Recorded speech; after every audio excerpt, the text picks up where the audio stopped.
Hello everyone! Nag-outing po ang pamilya sa Real, Quezon.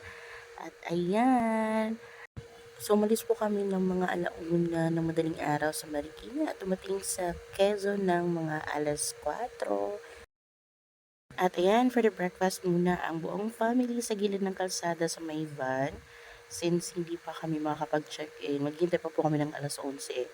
At while naghihintay kami, ayan, for the setup muna yung mga boys namin at nagdahanda na silang magluto ng pang-lunch namin.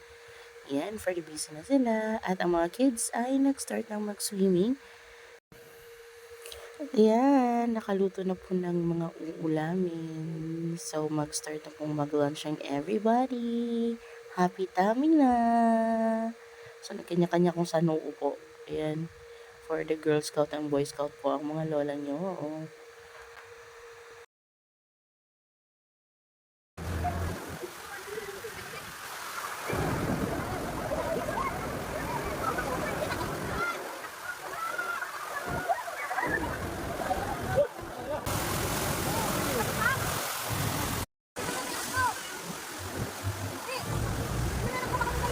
So, bali ang tubig po dito, naghahalo ng tubig dagat at ang tubig galing sa bundok.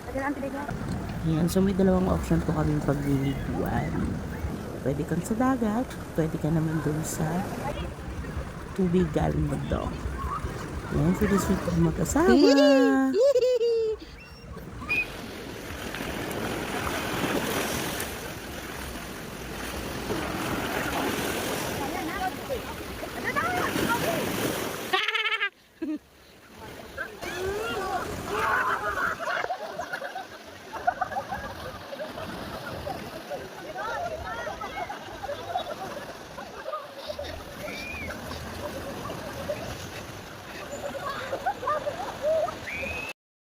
Maya-maya pa'y dumilim na at eto na, busy na ang boys at ang girls, may kanya-kanyang mundo.